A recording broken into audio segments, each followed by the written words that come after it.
بسم الله الرحمن الرحيم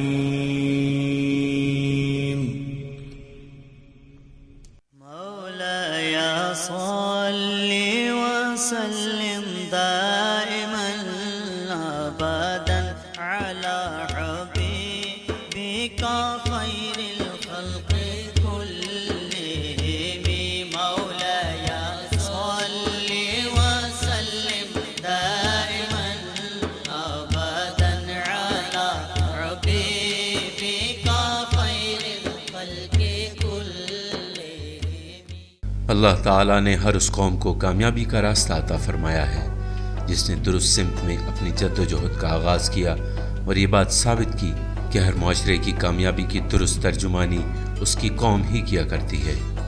کسی بھی قوم یا معاشرے کی کامیابی میں عورت کلیدی حیثیت رکھتی ہے، کیونکہ وہی ہے جو تکلیفیں جھیل کر ماں بنتی ہے اور پھر زندگی بھر اپنی اولاد کی تربیت ایسے ڈھنگ سے کرتی ہے کہ وہ اپنی قوم کے لیے ایک کارآمد اکائی ثابت ہو سکے۔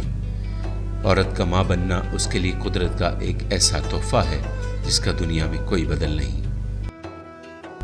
لیکن ہمارے ملک پاکستان کے دور دراز علاقوں میں اکثر لوگ اس نعمت سے صرف اس لیے محروم رہ جاتے ہیں کہ انہیں صحت کی وہ سہولیات میسر نہیں جو شہری علاقوں میں بآسانی دستیاب ہیں۔ پریشانی ہے بیٹا؟ ہاں کیا پریشانی ہوتی ہے؟ اتنے سارے مردوں کا مسئلہ ہے ہمارے یہاں۔ کتنے بجے صبح نکلنا پڑتا ہے؟ 6 بجے نکلنا پڑتا ہے، 8 بجے 9 بجے تک پہنچ جاتے ہیں۔ اور یہ جگہ آپ کے لیے صحیح ہے اس طرح سے جو آپ بیٹھ کر آ رہے ہو؟ کیا صحیح ہے؟ مجبوری کے طور پر کیوں آنا پڑ رہا ہے یہاں پر؟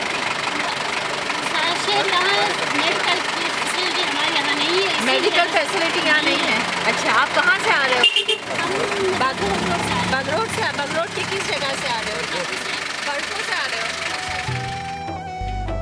گلگت پاکستان کے ان علاقوں میں سے ہے جہاں بہت سی خواتین طبی سہولیات دستیاب نہ ہونے کے باعث زچگی کے دوران ہی لقمہ اجل بن جاتی ہیں، کیونکہ ایسے علاقوں میں اب تک حکومت کی جانب سے کسی بھی قسم کی طبی سہولیات فراہم نہیں کی جا سکی۔ دونوں مر گئے، گھر میں ہی ڈیلیور ہو گئی، بعد میں اس کو بلیڈنگ زیادہ ہو گئی تو نیچے وہ سکول ہے وہاں تک لے کے آئے تھے، پھر وہاں پہ وہ مر گئی پیشنٹ، پھر وہاں سے واپس لے کے گئے۔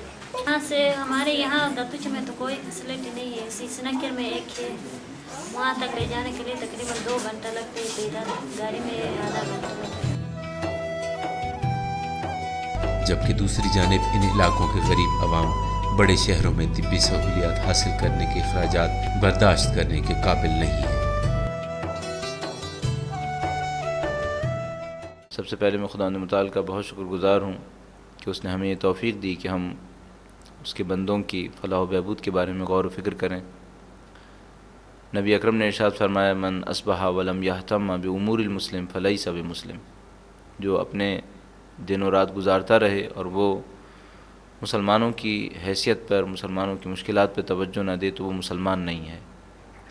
بدقسمتی یہ ہے کہ وہ علاقے ہر لحاظ سے پسماندہ علاقہ ہیں، تعلیم کے اعتبار سے بھی پسماندہ ہیں، میڈیکل کے اعتبار سے بھی پسماندہ ہیں اور دوسرے وسائل کے اعتبار سے بھی۔ خاص کر ہمارے لیے تکلیف دہ یہ ہے کہ میڈیکل فیسلٹیز نہ ہونے کے برابر ہے۔ شاید مردوں کے لیے معاملہ اتنا زیادہ سنگین نہیں ہے، لیکن خواتین کے لیے معاملہ انتہائی تکلیف دہ ہے، خواتین اور بچوں کے لیے۔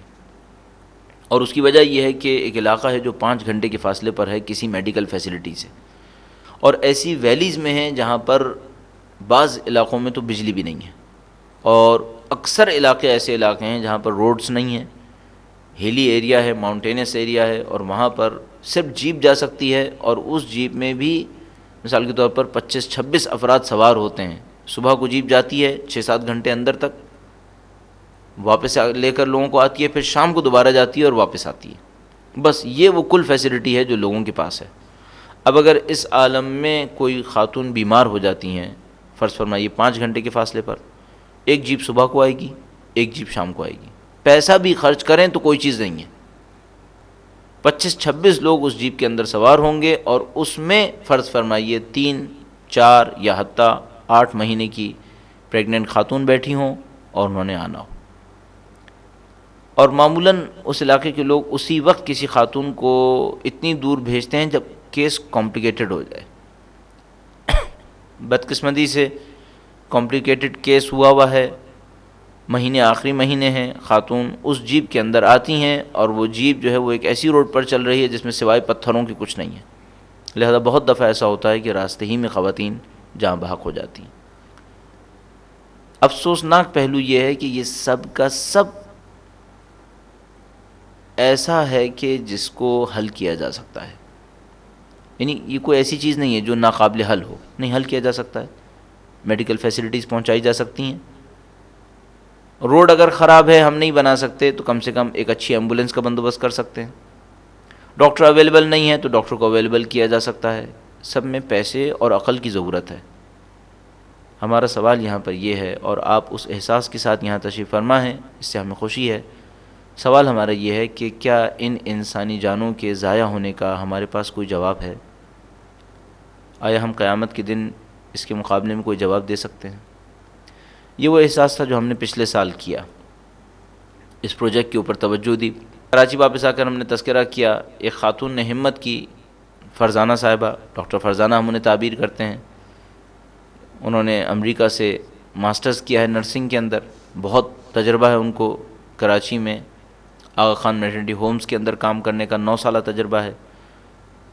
5 سال تقریباً ہمدرد ہاسپٹل کے اندر مینجمنٹ کیا ہے انہوں نے. تو وسیع تجربے کی حامل ایک خاتون جن کے پاس نرسنگ کی ٹریننگ کے لیے بھی صلاحیتیں موجود ہیں. انہوں نے اپنی آمادگی کا اظہار کیا کہ وہ جانے کو تیار ہیں. ایک پروگرام انہی کے ذریعے سے بنایا گیا. وہ اور ان کے شوہر جناب ذوالفقار علی صاحب، دونوں نے جتنا ساتھ دیا، خدا جانتا ہے کہ اگر یہ لوگ اتنا کچھ نہ کرتے تو ہم کچھ بھی نہیں کر سکتے تھے.